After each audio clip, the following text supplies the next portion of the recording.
It is 9:03 in the AM here. Um,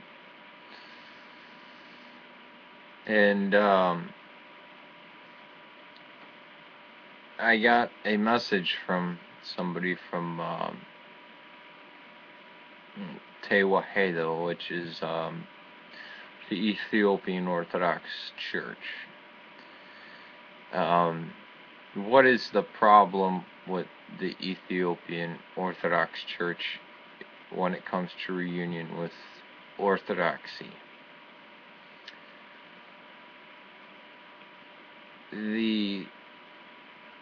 What we know is the Ethiopian Orthodox Church is actually the Aksumite Church, the Cushites. But there was another group of people in this land that we call Ethiopia. They were known as the Nubians. They looked, and I'm using the word from my African history class, Nubian, Bantu. Basically, they looked very West African, whereas the Cushites, I don't want to say that they're an older people, but they're a very distinct people. The Ethiopians are a very distinct, or the Aksumites are very distinct people. In looks, they do not look like the rest of Africa, but there are certain pockets of people who aren't distinct, stereotypical of what we would think of an African. This is what boggles my mind when people talk about the African race or something, as if sub-Saharan Africa only had one group of people. Now, the problem occurs when, under the Solomonids were the Aksumites, what people would consider the Cushites. There were more West African looking people in the area too, and as religion goes back in the day, your culture and race are tied to basically where you were born, or what the opposing tribe was, or the opposing people. Now, I know that I'm not so stupid as to think that the Aksumites were not an extremely civilized civilization, that they had, that there were Christians and Jews down there for an extremely long period of time, and that the Jews preceded the Christians down there. It's too bad that the stupid, filthy black Hebrew Israelites take this name, and I don't know if I'm pronouncing it right, the Tewahedo, as trying to say, oh, well, we're that, and all the ancient Jews were black, and the white man is the devil, and all this horrible crap. But the Ethiopian Orthodox would never accept that. I myself see Haile Selassie as the last rightly guided king.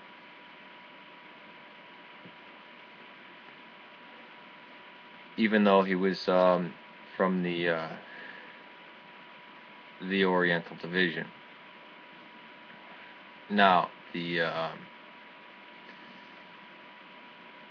problem comes in is that there are many martyrs that we have that were killed by the Oriental saints. So there are martyrs in Eastern Orthodoxy that had been slaughtered by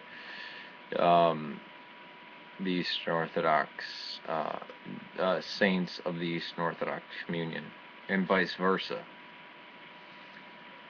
which makes reunion very, very hard.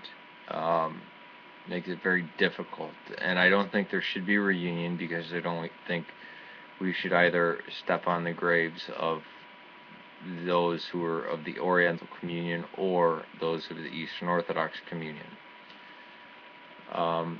Do I accept them as brothers in faith, and that they have a unique form of orthodoxy that has been handed down to them? Yes, because I believe that the split occurred, that the first split that wasn't an actual split was of the Assyrian Church of the East, also known as Nestorians, which they would reject that. And then the Monophysite split, and I know that the Orientals reject the term Monophysite, and they say Miaphysite.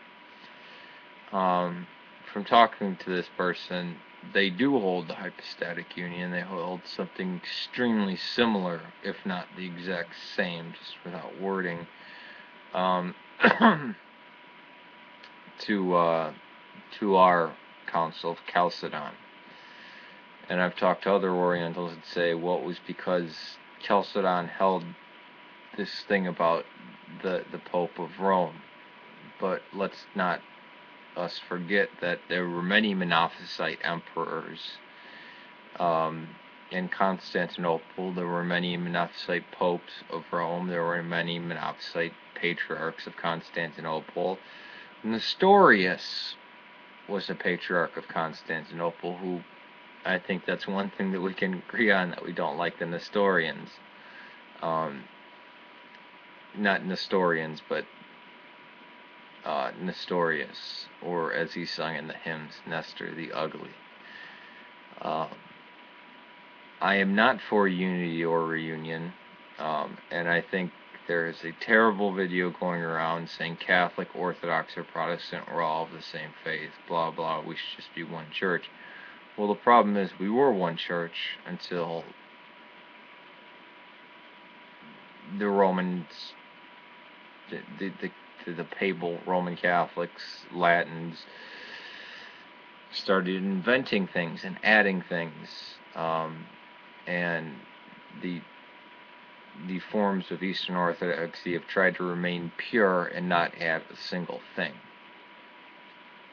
Now, I realize that the mutual recognition between Rome and Ethiopia was done out of friendship, out of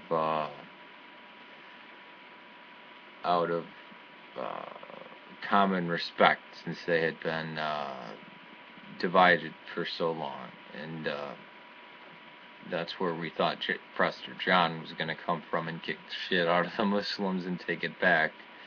We were waiting for this great black African king to come up, even though I know many Ethiopians don't consider themselves black. They consider themselves different than what would be considered black in America today. They were not, the Ethiopians were not Stone Age people. They were very technologically advanced, and the kingdom of Sheba actually extended from southern Arabia to Ethiopia, and they don't have these silly concocted ideas of Afro-Israelism, basically a converse of Anglo-Israelism. And so this business started in America. But I am not for reunification. But I do not and will not ever say that the baptism or the Eucharist of the Orientals is invalid. I think they should be proud of their tradition, and they shouldn't leave it. And that I think the Protestants call it sheep stealing. I don't think that should be done. Somebody once asked me, if you were in a bind and there was no other place to go to, let's say you were in some area where there were no Eastern Orthodox churches, would you pray in an Oriental church? Well, the first thing I would do is I would ask the parish priest or the abbot or whatever they have there, and get permission first. And I don't think I would feel uncomfortable. Now, I'd probably try to do my research so that I'm not singing hymns to people who had slaughtered our people. But I recognize that it's done largely through politics, and the politics came in when the Islamic Empire cut Orthodox lands, severed them from each other for hundreds, if not thousands of years. So I'd like to extend greetings to all those of the Oriental Communion.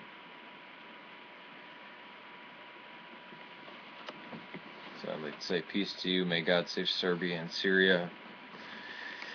And I think it was a horrible thing when Haile Selassie died, and the country was cursed when it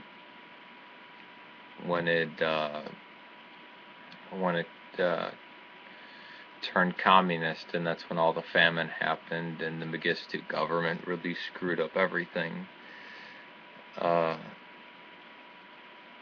These are our brothers. I knew a family that went to my old parish that would drive an Ethiopian family all the way downtown Chicago to go to their parish.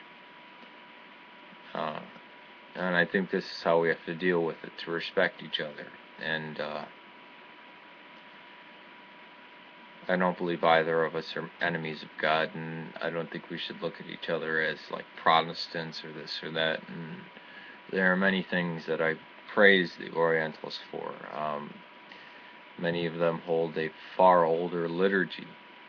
I believe that the non-Chalcedonian Syriacs, the non-Chalcedonian Syriacs of India hold a liturgy of St. James, which is said to be much older than the redacted version that we have, which is called the Liturgy of John Chrysostom. So I wanted to clear that up. So, peace to you. May God save Serbia and Syria. And I look forward to speaking with this Ethiopian Orthodox, because he is my brother in Christ. He confesses the Trinity, believes in the Nicene Creed, and believes that Christ is 100% human and 100% God. And anybody who confesses that, I must say they are a Christian, and that they are my brother. Take it easy. Peace to you, and wassalam. Basically, they looked very West African, whereas the Kushites, I don't want to say that they're an older people, but they're a very distinct people. The Ethiopians are a very distinct, or the Axumites are very distinct people. In looks, they do not look like the Ethiopian Orthodox Church. What is the problem with the Ethiopian Orthodox Church when it comes to reunion with Orthodoxy?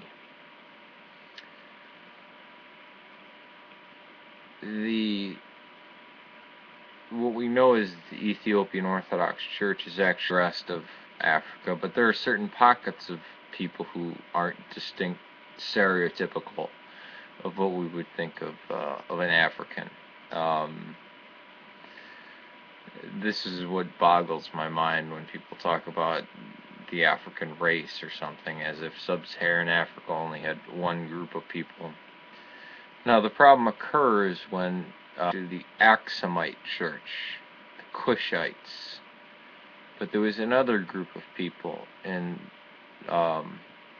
this land that we call Ethiopia. They were known as the Nubians. They looked, and I'm using the word from my African history class, Nubian, Bantu.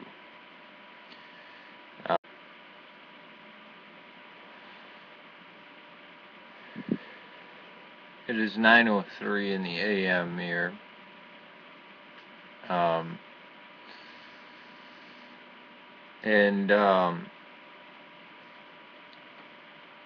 I got a message from somebody from Tewahedo, which is